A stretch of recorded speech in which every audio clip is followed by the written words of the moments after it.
We have a strange industry for the energy industry, called it the strange industry. Strange in that sense, this was my take out, that we are living in a very fast developing, changing world with huge volatilities, with huge unpredictabilities. And on the other side, we need to take decisions for huge investments, which cost a lot of money, and which will then define the next 25 to 40 years, depending on the technology. And Turkey's role in, or what Turkey can do in that, this we mentioned already earlier, with this high growth of demand, which needs to be satisfied. There are some proposals, some nuances, pure risk-taking, liberal market model, or more with long-term agreements, or also what the fuel mixes are concerned, whether lignite or not. There were some nuances in the statements, but I think one was common, and this is what Turkey needs is in, I would say in every sector, but especially in our sector, energy sector, is predictability, is rule of law, that the systems don't be designed today and change tomorrow, but the investors, the people who are coming here doing business can rely on what was said, and Turkey should define its priorities, its targets, and the preferred way to those targets. And this would be my take out of this discussion, in spite of the different views what Turkey should do, but this remains predictability, rule of law, and consistency. This is something what, in any case, is needed. So now I want to open the panel to the floor for questions. Al-Pastabi.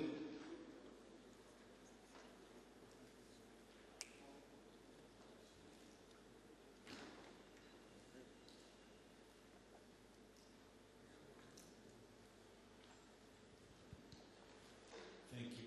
It's always good to know the moderator personally, so you can take the right to speak. Wherever I go, I receive this situation because I was in New York a couple of weeks ago, Bloomberg New Energy Finance, and the major concern in the industry was the regulatory unpredictability, uncertainty, and again here, you all mentioned about this, and this is, I think, very important. But this is a little comment, actually, not a question. For the renewable part, what we've done in Turkey, we hurried up, but slowly, actually, and eventually we found a ground that available for the not harmful for the market structure, actually.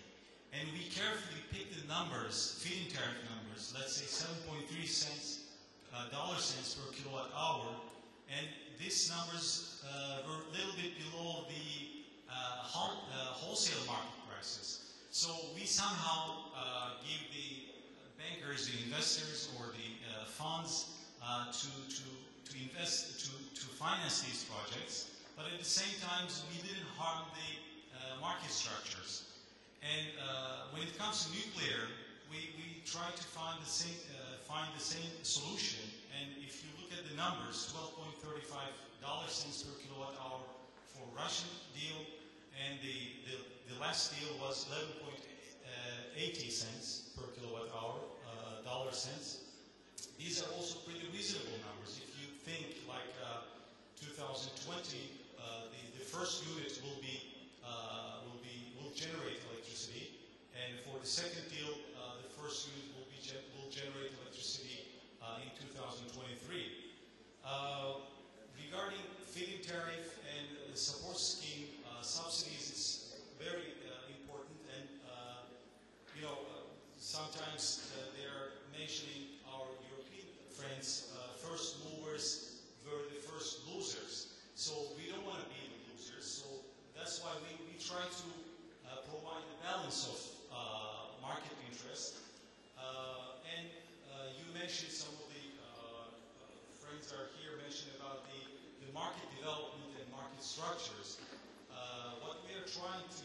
is we are trying to liberalize our market, and this is like a moving forward. And I mentioned about this in New York as well. It's kind of unscrambled the scrambling eggs. You know, we cannot turn it back, hopefully, but in this case, energy expert, energy world should think beyond the kilowatt hours. We should think beyond the BCMs, MMBTUs, but at the same time, the business world and the finance world should think beyond the credit ratings or the balance sheets. And we have to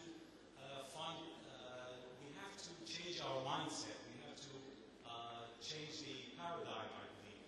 So in this case, I think energy world can find a better environment for the investors, for the government, but at the same time, more importantly, for the consumers. And Turkey, I think, I believe, will be the next era will be consumer empowered era, and we have to put the consumers in charge and let them to decide whether the market will go, which direction, and which player will be in the market. That's the little comments from my side as a regulator in the market. Thank you. For the ones who don't know, Alparslan Bey is a member of the EMRA, Electricity Energy Market Regulatory Authority Board. I got the smell. You must be from that. And I don't want to question the credibility and the ambition that you have. But for example, whatever the price is, 11.9 or 12.5, is that then the floor price for the full market clearing in the future? Because does everybody get the same price if he delivers the same product, stable, reliable, blah, blah, blah? Then you have just created a new floor price for decades to come. Or is it like the English consider to do it, a contract for difference? The people sell it into the market. If they would get more, they have to give the money back. If they would get less, the system needs to pay. So I think it's not so easy. If the other part of the system is supposed to work and create and formate a price every morning for every hour, and in a more intelligent world, it might be for every minute at some point. And then the question is, how do you bring the two things together? It probably can be possible, but it's far from being simple. And as we all said, you know, the reliability that is needed. If you find out in 10 years that just doesn't fit any longer, what then? And I think therefore I would propose that you think very early how you make sure that people not on their side or on this side wake up one day and say, we have not understood how it will work, and now suddenly, you know, the investability is gone. And the risk for these big investments in nuclear and some others is the return time. On nuclear, I would estimate would probably be 20 years. It's good. If you believe in democracy, it means 5 legislative periods. 5 times that the government please doesn't wake up and say, oh, it's expensive. We now understand after 3 legislative periods it's bloody expensive. And by the way, it can't run. It has been invested. Can't we get it now a little cheaper, please? Therefore, I think this question of getting very huge investments on the ground is probably really only possible if the government underwrites it. But in the terms of business, and it would be in reality in your balance sheet, if the money is being transported from elsewhere, is another thing. In balance sheet thinking, if the full risk is with the government, then you would have to put it in your books, and in reality it will be in your books. Also, when the country then takes out loans later, rating agencies and others will always understand they have underwritten some checks that they will have to be honored. Not saying it's wrong, just, you know, that the devil is in the detail. And the complexity of a system that has, you know, this feed-in and that support and the third is huge. And I just obviously I experience it from Germany now, where the whole system is just falling apart. As we say, 65 gigawatts of installed renewable capacity that doesn't have, you know, they get up every morning and have to be paid in the night. They could care less if the price is negative, positive, non-existent. Have no interest in the price. interested in nothing, who is then in the end interested in what? And how do you get the fair price, the reliable return of investments? So I think I would just say it's probably not finished yet, the work. But you're not the only ones who hasn't finished it. So it's no criticism of the Turkey, please. I've not yet seen any system that learned to cope with the volatility of the renewables, with the stability of the nuclear, and these in-between things. And another thing that is of utmost importance for Turkey, I would say, not to run into the same failure that I've seen in other systems. Understand the real value of the product and make sure that people don't desolidarize themselves from the system.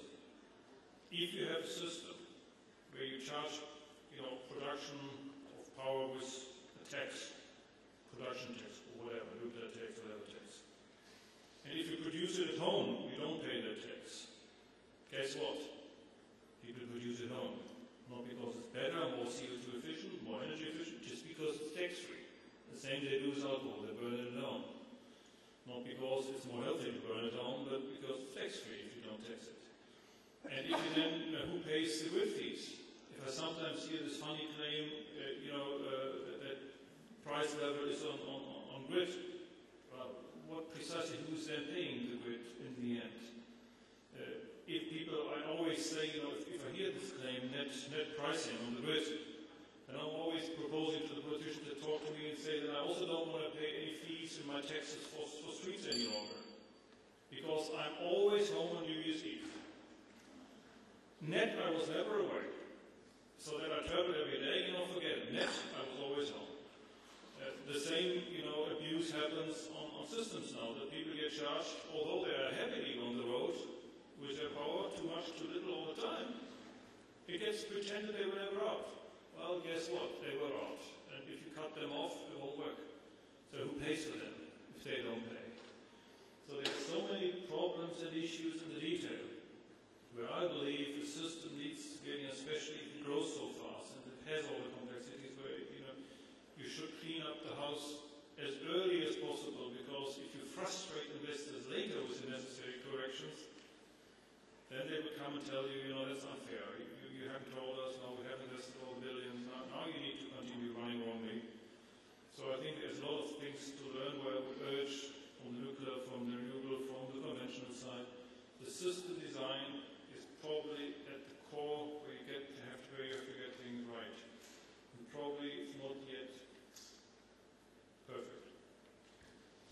Thank you very much, Mr. Tessen. Any other comments from the panel? Maybe a little one as well. Expressing a little bit the frustration if you do the system in the wrong direction. If you study today the German setup, and we are violating this energy triangle of accountability, of accountable, accessible, not accountable, but available, accessible, and sustainable power. We are violating that triangle in all three dimensions, and paying, by the way, a huge bill for that. And this should have been the role model.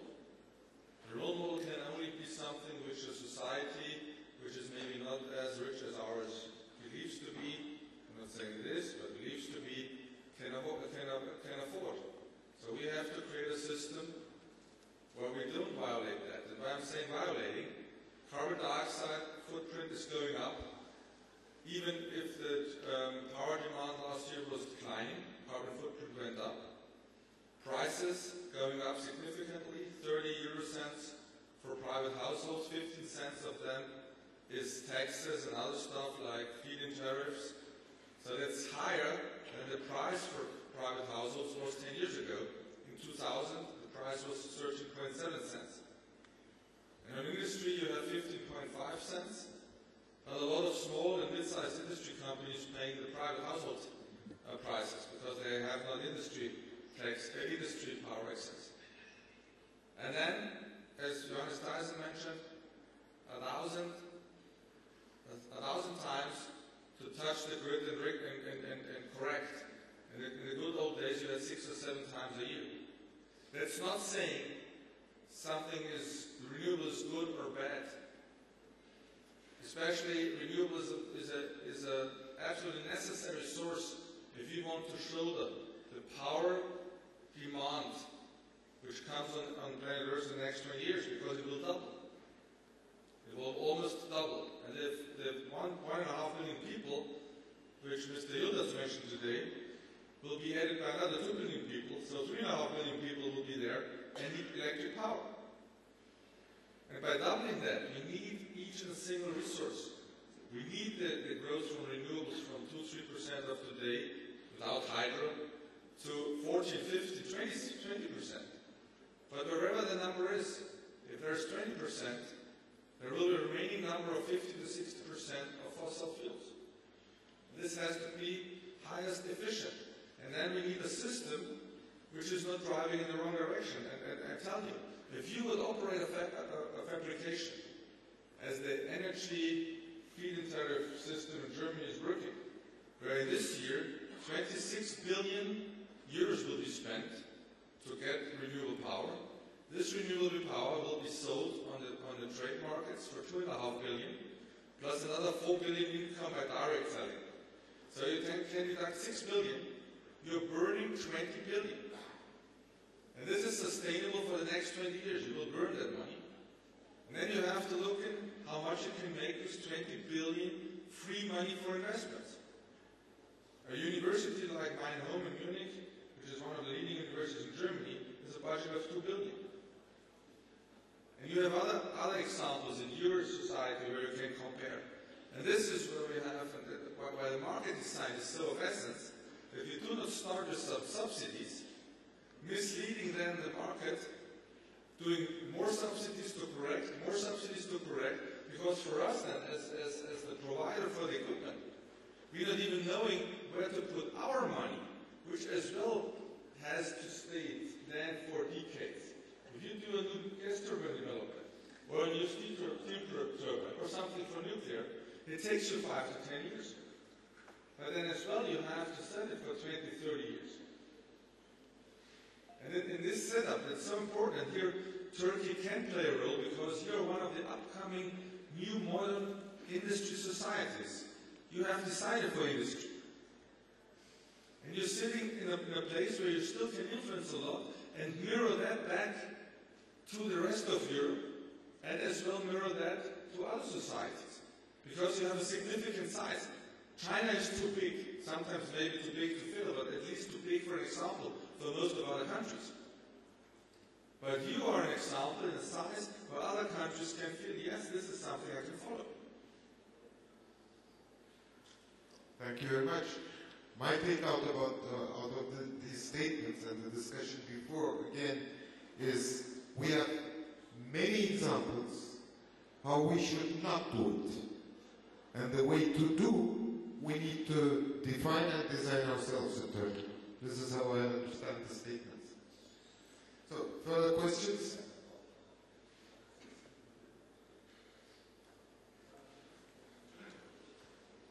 Thank you. Gürkan Kumaroğlu, Boğaziçi University. I've very well taken the message that subsidies are expensive, and especially in the case of Germany, we have this bad experience. Now, another alternative policy instrument may be cap and trade to foster the development of renewable power generation technologies, or carbon taxation. So I would like to hear from Dr. Tyson and Dr. Seuss what they consider about these alternative policy instruments, as well as particularly Dr. Tyson, if he considers in his investment plans for Turkey, in his profitability calculations, a carbon price. I believe that mankind does right in trying a lot of things to help abate climate change, first of all. Second of all, I don't believe that will happen by itself. The theoretical claims that have been made by scientists, fossil will get extremely expensive soon, and therefore it all happens by itself, I would say, we learn most likely crap. I don't think the fossil age will die because of lack of fossils. The Stone Age hasn't died off because of lack of stone. So the only reason why we go that direction is if carbon has a price. Outspokenly, I was always a proponent of the cap and trade system. After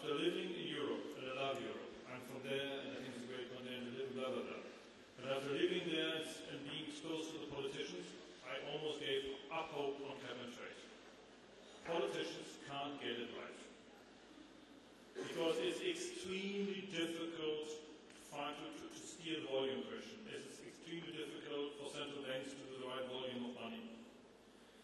And if the system is not covering everything, not all sectors, if there is, then climate abatement strategies outside the system, if sectors are not in, I just don't think that politicians will ever get the numbers right. And if that is the case, then I think it's easy. If you can't run the volume question, then you have to run the price question. And the answer there is tax. Because the tax is very easy to calculate, everybody knows what it gets, everybody can plan its investments and knows what it costs. So obviously I have to support any change on the ETS if possible, and I keep my hopes up that some Brussels politicians some morning will get their act together. But I have my serious doubts. And therefore, if I look again, I think Britain is a very good example. What they call the tax for difference. They say, fine, if the ETS gives the right price signal, we take that. If it's not right, we price the difference up to a level of, let's say, 14, 20, whatever you pick there. Such an instrument is intelligent. So either you get the volume right, you can do that, there's one fix to that. You can say the system doesn't auction below a price of X. You just don't auction at all. That's again, you mix up price issues, volume issue, but you can do that.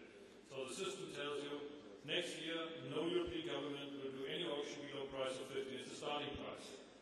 And since some quantities are needed, it will be the price of last resort. All surplus certificates will immediately start to be burned. And probably a year you don't auction because nobody buys nothing. And the second year you have the price. And from then on you can run it. But we need to fix the system the way it was thought of, this intelligence of the market. It's totally incomplete, won't fly. So either you do a managed volume system, a remanaged ETS, or you do a carbon tax. I would urge countries to consider that. I think we need a coalition of the willing there. Some countries will never go for that. Some countries will consider that, and I would propose that, obviously Turkey needs to take its own stand on that. I'm not here to teach Turkey, but I would consider that because I think it's a matter of consistency. If you leave carbon for free for a while and then suddenly find out you should price it, I would rather start price it at a reasonable level and then consider where to move. Any other comments from the panel? Of course, I agree the view of Mr. Tyson. However, in the specific case of Europe, I still have a small preferences to try to save the cap and trade system, because the alternative being a tax will never be a European unique signal for carbon. And this is the only difference I would make in evaluating the two systems. Because what we need in our industry is a level playing field at a level which is no longer the national one. If I'm here today, this is because this is a demonstration that operating on only one country is no longer efficient. Thank you. I can make one final comment on the difference between, experiences in cap and trade regimes. If you look in the US, where they had, and have had for a long time, cap and trade regime around SO2 and then SOx and NOx emissions, and you compare emissions to the European model where Europe tried to attack it with regulation, regulation was far more effective. People gained the cap and trade system. And that's the problem with all regulation. It will be gained. And you have to try to design it so it will be gained in a way you can predict and in a way that you want to encourage. But it will be gained and you will never get it right. No matter how noble the participants, if a system encourages stupidity, then stupidity will result. If you look at the UK industry, privatised 25 years ago, it's been re-regulated 3 times. For exactly this reason. First time round, generators could gain it. Next time round, distribution companies could gain it. Third time round, it's not clear who's gaining it, but it's being re-regulated for a 4th time. You have to have a constant touch around regulation. Thank you very much, Mr. Schell. Boris, Minister of Energy. For system design, for future system design, we need some more clues from you. The first part is that will there be a phasing out of renewable subsidies anytime soon, like 2018 or 2020? Will there be renewable subsidies for unforeseeable future? That's my first part of the question. The second part is, do you think that electrical storage will be economical anytime soon? And the third part is smart grids. Can you give us some view of the utilities for smart grids? And my last part is that, do you think that electricity consumption in households in Europe will peak anytime soon? Thank you. Okay, I think there are parts of questions for everybody on the panel. Yes, I can start maybe with the storage. So there is one system which is today working quite well in mass storage. Those are the pump turbine in the hydro side. And using it so could be one of the solutions of the storage. But again, so it's a small solution with a very large need, and it will never be enough to do it. So then, therefore, this is certainly the only economic, I would say, in brackets, economical solutions. But then, so there is a huge need for storage that you cannot comply with simply by this pump storage and these hydro solutions. So only some big, I would say, regions like Brazil with a lot of hydro, so we can play a lot with their dams, and that will rose them. So when they have a drought, like it is at the moment, so then it starts to be really at the limit. So again, I don't think that there is today a solution, a real solution for storage. Just to add to the size, this number, the whole hydro pump storage system of Germany would be able to keep the system running for less than 1 single hour. Less than 1 single hour of the system. A renewable system, if you understand solar and wind conditions right, and we have done a lot of studies now, we would need about 14 days of storage. So 14 times 24, forget pump storage. We don't have enough mountains. And those we cannot flood all. So we would need something different. The usual question, power to gas, economically unsolved, theoretically brilliant, if you're willing then to burn the gas. And if someone gives the power almost for free, and then again, who pays that precisely? So a lot of issues, I think that is the billion-dollar question. If someone in some garage or some university finds a breakthrough in the storage question, then I would bet that in my lifetime I might see a pure renewable society. If it's not solved, I will not experience it in my lifetime. Not forever, because even at around 35%, the system can't cope with it if you don't have neighbors. If every of our neighbors would do the same way, our system would be black already. Just because our neighbors lack our emission, besides Denmark has emissions, but all the others lack the same emission level. If the others would even try to be as ambitious, it wouldn't work already anymore. So 20, 30%, at some point 35, I don't know, with smart technologies, maybe 38. It's a limit what a system can cope with on volatility. And therefore the storage question is vital, and I understand they need to know they haven't found the silver bullet yet, or maybe Siemens. No, there's really a lot of storage, and the big problem with storage is if you take 1 liter on carbon hydro-based fuels, so like benzene, a liter of benzene carries 12 kilowatt hours energy. If you take 2 liters, you need a battery from 24 kilowatt hours. If you take a typical battery system, you're somewhere between 100 and 150 kilograms. If you take electrolysis, you're adding between 20 and 40 euro cents per kilowatt hour towards the generation costs. You can calculate by yourself what does that mean. You have today in Turkey industry power price of 7 euro cents. Unfortunately, only 2 cents are tax-based, and the rest is almost around production and grid, which is by fortune much better than other societies. So the storage problem is a problem of renewable power. It can be solved. Mid or long term, I don't know. If there's a lot of research, for sure there will be some breakthroughs, will be something, but for the moment there is not even an algorithm how to write the program. There are some solutions in niches, or if you say it's anyways already invested, how to use something which I otherwise would throw away. Yes, this works. And the subsidies is like medicine. You take it for a short while, it helps a lot. You take it a long while, it makes you sick. And this is the same with subsidies on renewable power. If you help new technologies for a certain period and give a clear for the investor and the producer and the supplier, a clear target how this will decline. And to do that in alignment with the R&D activities and the capabilities which are growing. Then everybody knows where it goes to. But if you put subsidies in making alternative to a financing model, that people take it because they cannot make more money in the capital market, so they invest there, then you turn the whole story in the wrong direction.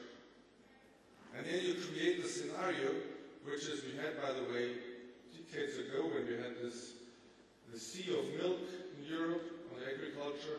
And afterwards, we made out of the milk, we made cheese, and we had the cheese mountains. And afterwards, we killed all the cows, and then we had the meat mountains. And one subsidy was hunting the other subsidy. And today, we are starting creating something similar, because we have not understood that there's not a national energy policy as it is today in Europe. There has to be a European energy policy, because then otherwise you start working from one country to the other country, and everybody's jumping around, and everybody finds new ways of self-optimization. And mankind is very intelligent in self-optimization. And this was shown in all these planned economies. You plan something, people do different. So there were some other parts of the question. One of them was, will household demand peak at some time in Europe? Does anybody have an answer to that? What do you mean with peak? Will it? That it will not go further up. So it will continue to go up. I have a personal opinion on that, but no data. Okay. And there was also the question of the subsidies. Smart grid and subsidies. I mean, I don't comment on smart grid. I think there is salvation in storage combined with smart grid if you've got a government brave enough to compel the electrification of its car fleet, even with current technology. You look at the Tesla car now, there's a car that weighs 1,500 kilograms. It'll go on one single charge 400 kilometers. Now, if every garage in your country had that battery sitting in it, plugged into your grid, and your grid was smart, you'd have a big enough storage medium to go with it.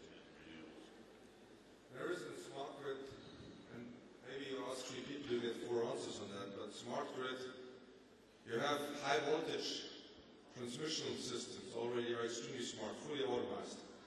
If you go more to the low voltage systems, they are quite dumb. On the other hand, you have more and more, as we say, prosumers. You have people who are producing to a certain extent power and consuming, so the grids need more on that interaction.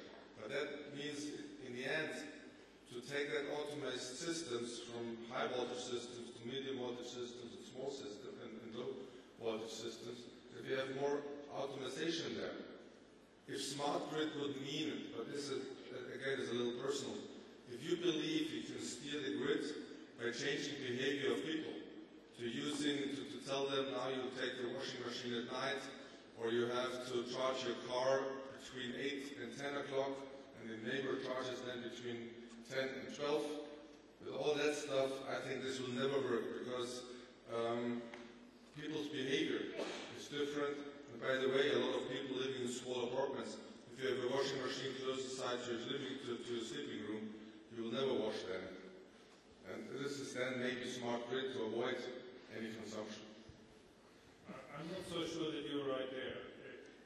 You're right if you think traditionally that people have to set up the watch and say, now it's washing time, now it's time to go to bed or some bullshit. They won't do that. But if it happens automatically, and there are systems, I think they will come. So if you turn on the washing machine, at the same immediately the refrigerator will just switch off and not cool for 1.5 hours. It will not destroy your stuff. If the refrigerator is closed, it's 1.5 hours, it doesn't matter at all. If you open it, it immediately starts again. But most likely you won't, because you're now in the washing room or gone.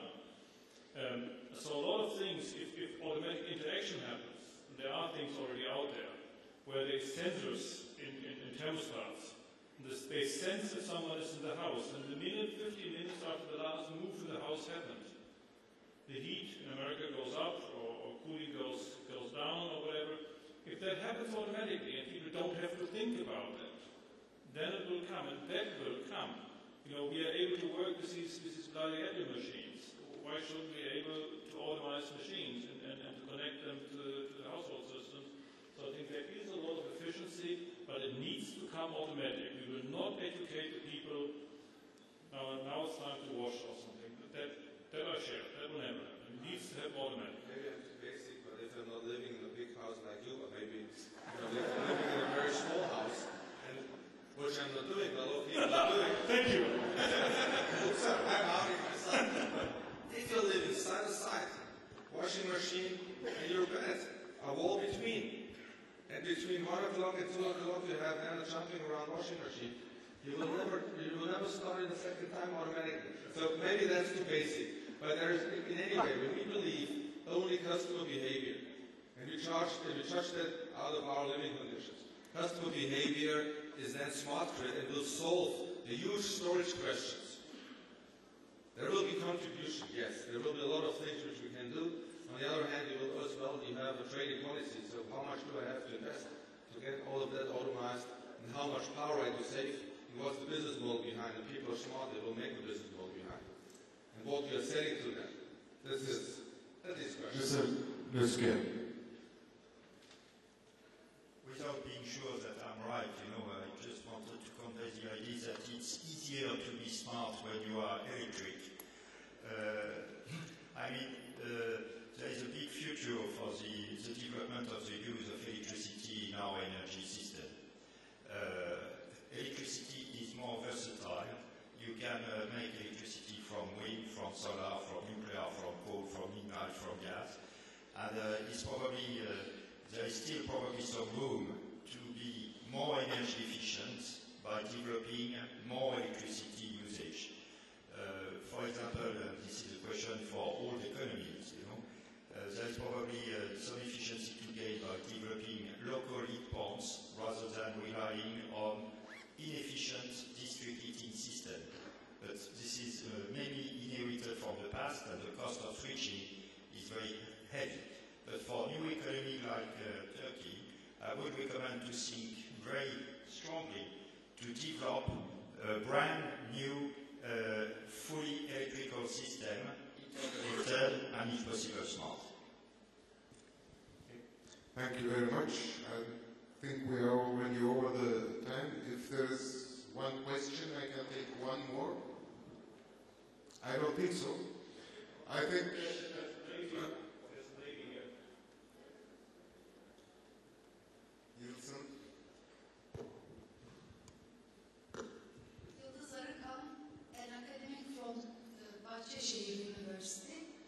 I have a concern about the increased interest in utilizing coal for electricity generation.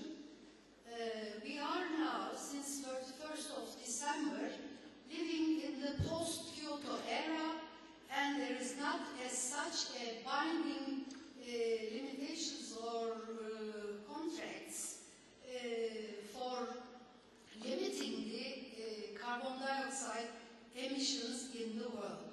So is this newly emerging greed or increased interest in coal is a result of this lack of binding set of regulations or whatsoever?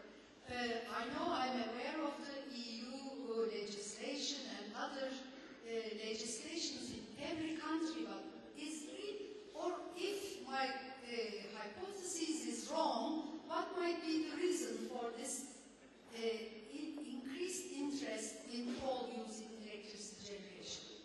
I think we should not start a discussion on coal. The answer is very simple. It is there, and it is cheap, and thus it will be burned. it doesn't say it's good or bad. I don't take an argument. You just ask why. The why is extremely simple. It is there. It is cheaper than others. Thus it will be burned. If you like it or not is your opinion, and it can be politically discussed, but this is nothing that anybody has a better opinion about. It's simple. Yes, it's very simple. Any further comments? Any further questions from the audience?